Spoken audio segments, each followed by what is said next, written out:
역대상 17장 1절에서 15절 말씀을 함께 묵상하겠습니다. 반복해서 말씀드리지만 성경을 읽을 때 한 장 한 장 면밀히 읽고 분석하고 해석하는 것도 묵상에 큰 도움이 되지만 큰 흐름과 문맥을 이해하시면 성경의 의미를 더 깊이 풍성히 이해할 수 있습니다. 역대상의 예를 들어볼까요? 역대상 1장에서 9장은 아담 이후 이스라엘 마지막까지의 족보입니다. 그리고 10장은 사울의 간단한 이야기만 기록되고 바로 다윗 왕이 되는 사건을 기록합니다. 다윗이 왕이 될 때 먼저 다윗과 함께 했던 용사들, 그리고 다윗 왕조를 세울 때 함께 했던 사람들의 내용이 기록되어 있습니다.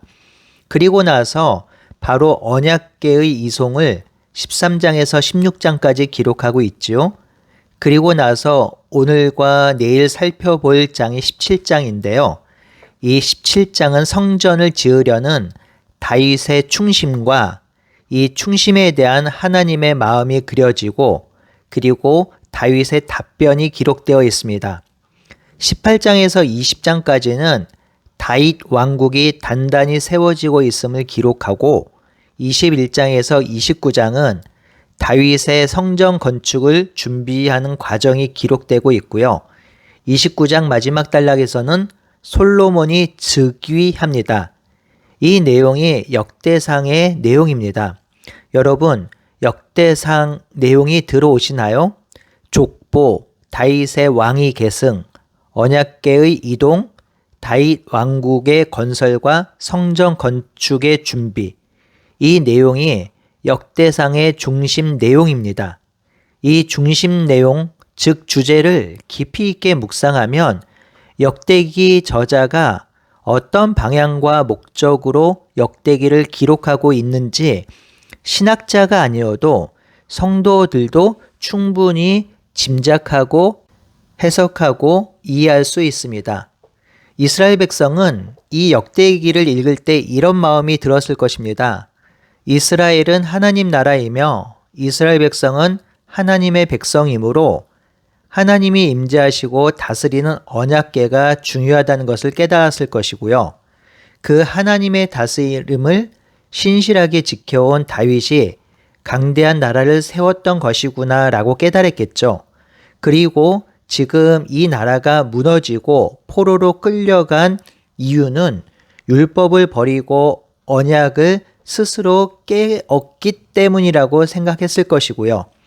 우리가 다시 하나님의 율법을 붙들고 돌아가면 하나님께서 아브라함에게 하신 약속, 다윗에게 언약한 언약을 지킬 것이다 라고 생각했겠지요.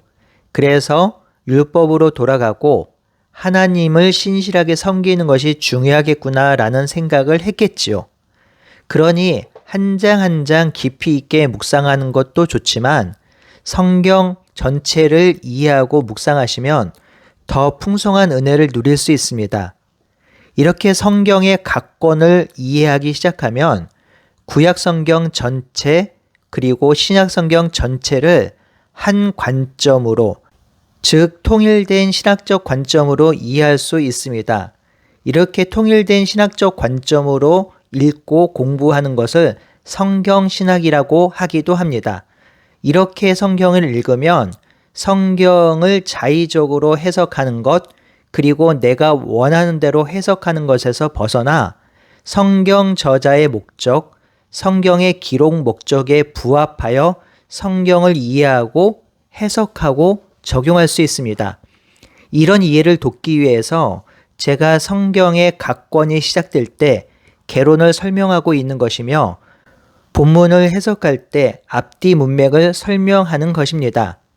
우리는 성경을 통해서 하나님이 우리에게 주시는 위로와 은혜를 누리지만 그것 못지않게 중요한 것은요, 성경을 통해서 하나님의 뜻을 분별하며 그 뜻대로 사는 것입니다.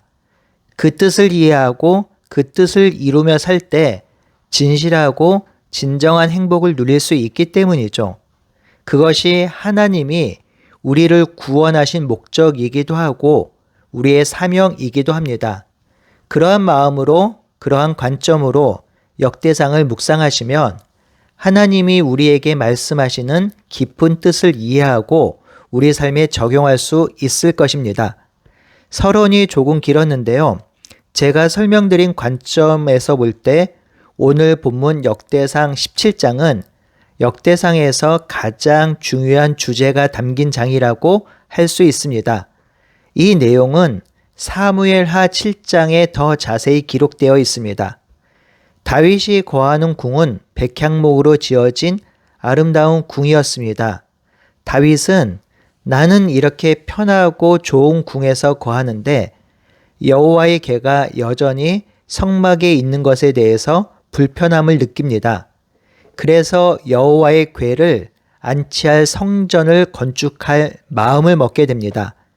그래서 나단 선지자를 불러서 자신의 마음을 나단 선지자에게 전하지요.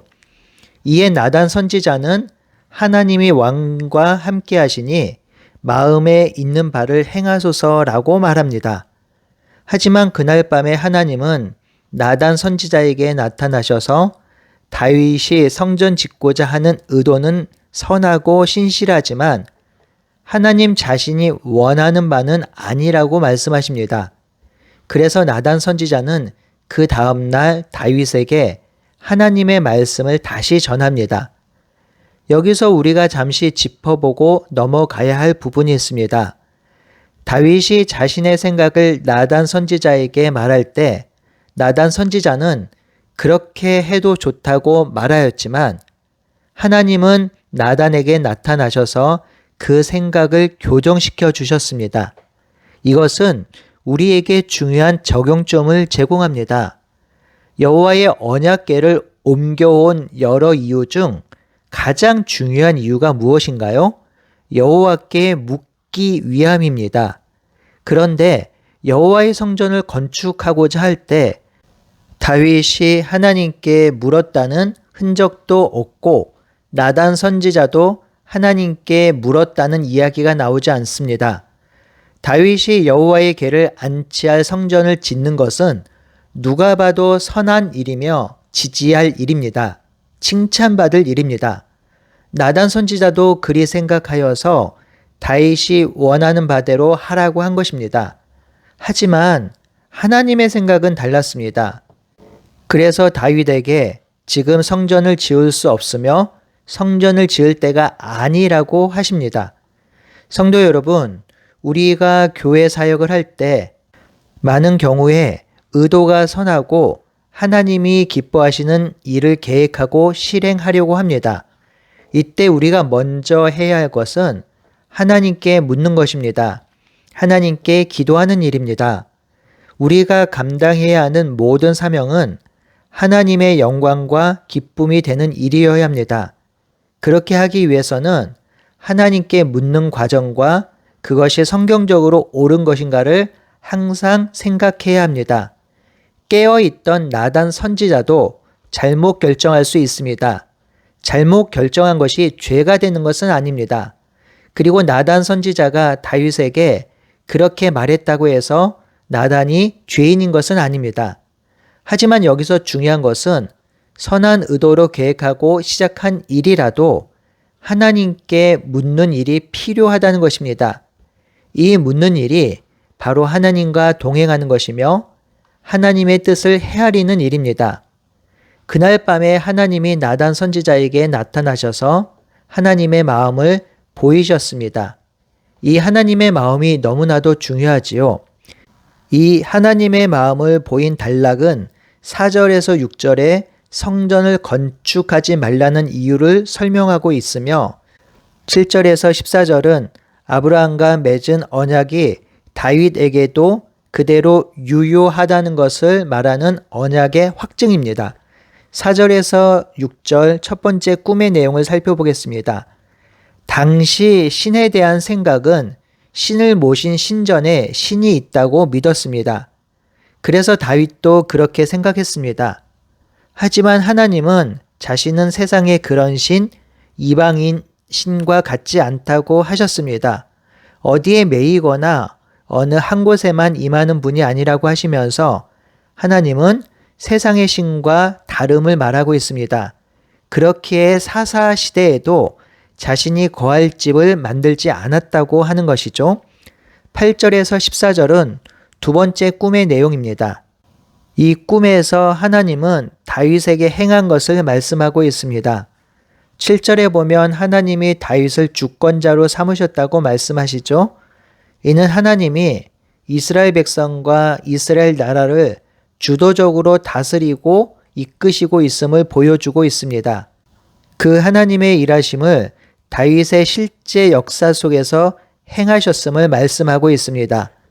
8절에 이방 족속을 멸하셨고 그렇게 멸하심으로 다윗을 세상의 존귀한 자처럼 존귀하게 하셨다고 합니다.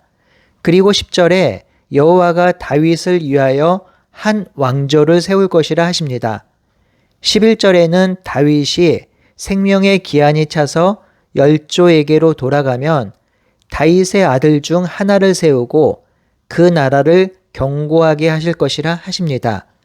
12절은 그 아들이 여호와를 위하여 집을 건축할 것이며 여호와는 그 왕위를 견고하게 하실 것이라 하십니다. 여호와는 그의 아버지가 되고 그는 나의 아들이 될 것이라 하시죠. 그리고 가장 중요한 말씀이 14절에 있습니다. 내가 영원히 그를 내 집과 내 나라에 세우리니 그의 왕위가 영원히 견고하게 설 것이라 하십니다. 여호와 하나님은 이 말씀을 나단에게 계시하시고 나단은 이 계시된 말씀을 다윗에게 전하였습니다. 사랑하는 성도 여러분, 다윗이 다윗 될 수 있었던 이유는 하나님이 다윗과 함께 하셨기 때문입니다. 다윗 왕조가 든든히 서갈 수 있었던 이유는 하나님이 다윗의 왕조에 은혜를 부어주셨기 때문이죠.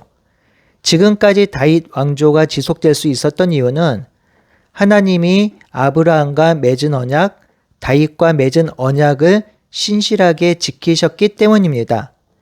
역대기 저자는 지금 다윗의 왕조가 처참히 무너져 있지만 그 왕조가 그리고 그 백성이 하나님께 돌아오면 이 약속을 지킬 것이라 하는 것입니다.